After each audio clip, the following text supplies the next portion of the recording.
and Sinner trying to defend his crown, the actual tennis on centre court is bound to have plenty of its own drama.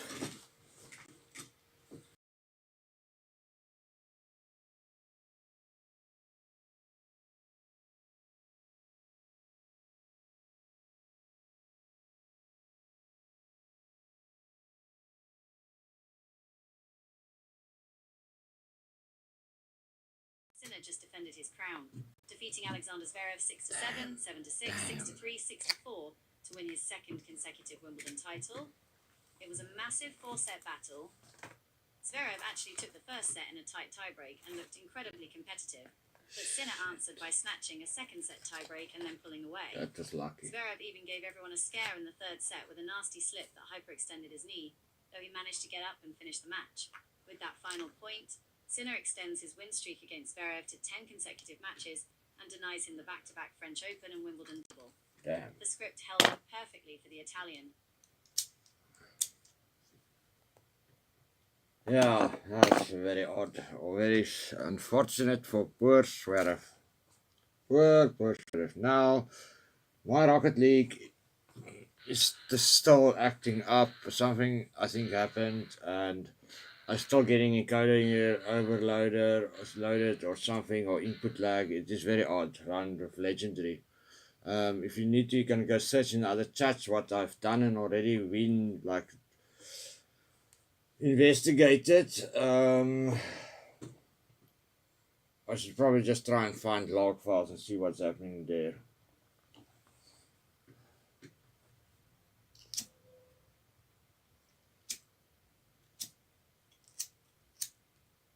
Encoder overload error combined with input lag suggests your system is choking somewhere in the processing pipeline, rather than it just being a simple controller issue. In Rocket League, even a microsecond of that pipeline backup ruins your mechanical timing. Since you mentioned checking logs, the best place to start is the actual Rocket League launch logs, which capture real-time system performance, frame drops, and direct input engine bottlenecks. Where to find the Rocket League logs? 1. Open your File Explorer and navigate to your User Documents directory. 2. Go to Documents, My Games Rocket League, TA Game Logs. 3.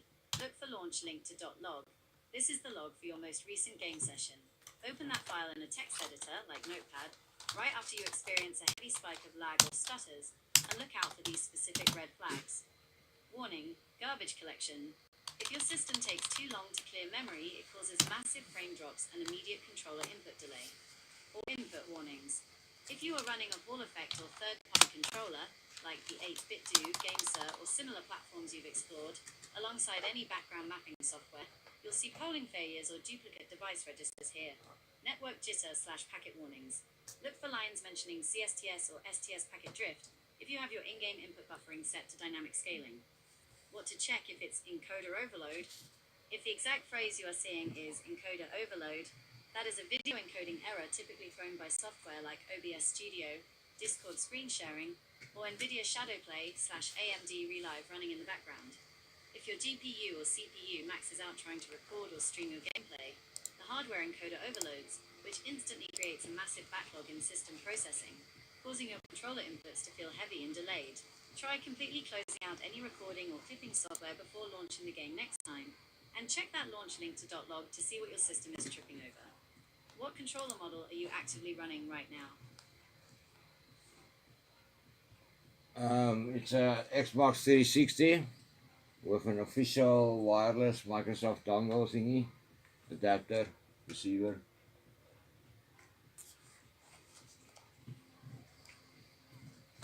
An official Microsoft Xbox 360 wireless receiver uses a proprietary 2.4 GHz wireless protocol, not Bluetooth, that handles up to 4 controllers simultaneously.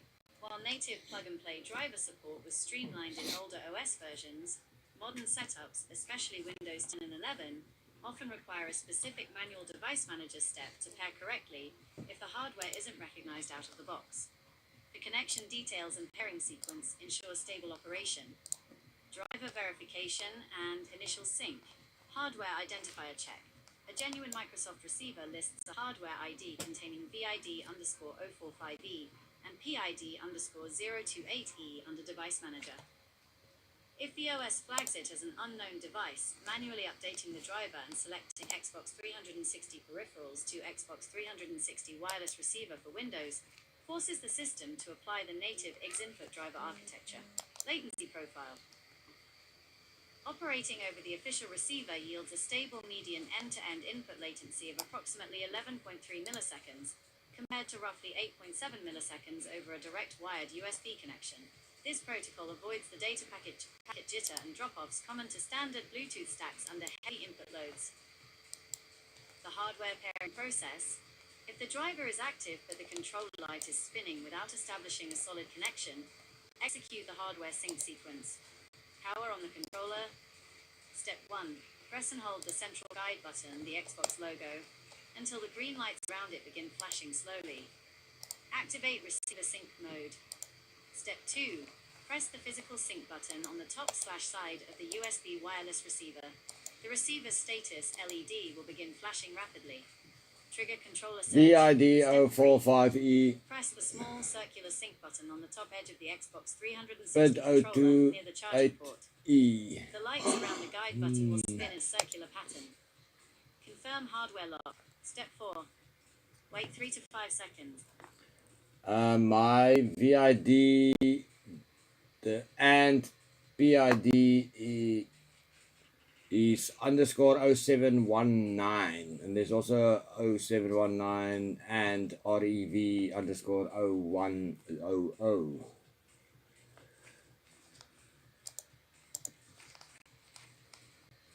That specific string tells the whole story. The PID underscore 0719 means Windows is reading a generic, third-party cloned receiver chip rather than an original Microsoft unit. Genuine receivers show up as PID underscore 02A1 or PID underscore 028E. Because it's a clone chip, the standard Windows plug-and-play driver pipeline won't recognize it out of the box. Windows looks at 0719, doesn't see it in its database, and leaves it sitting as an unknown device. This exact mismatch will easily trigger severe input lag, encoder errors, or a dropped connection, because the operating system is attempting to route generic USB data packets without an active X input handler. To bypass the chip's fake ID and force Windows to treat it like an official Microsoft receiver, use this precise sequence in Device Manager. Open Device Manager, right-click Start, right-click your Windows Start button and select Device Manager. Look down the list for unknown device, or a generic entry with a yellow warning triangle. Trigger Manual Update. Right-click Device. Right-click that unknown device, select Update Driver, then choose Browse My Computer for drivers. Access the internal OS list. Pick from list. Click Let me pick from a list of available drivers on my computer. Locate the peripherals category. 3 of them. Scroll to bottom. Scroll down the list of categories. Select Xbox 360 peripherals or Xbox peripherals on some Windows versions and click Next. Is it not Select controller the via wireless play and receiver charge driver. kit or controller for Ignore Windows? the warning. Select Xbox 360 wireless receiver for Windows from the model list. When a warning box pops up saying Windows cannot verify the driver matches the hardware ID, click Yes to force the installation anyway. The input lag/encoder fix. Once the 0719 device is locked onto the official driver, the OS will properly pass the 2.4 GHz wireless frames through the direct kernel level input stack. This I have stops to the driver restart. polling loop from locking up your background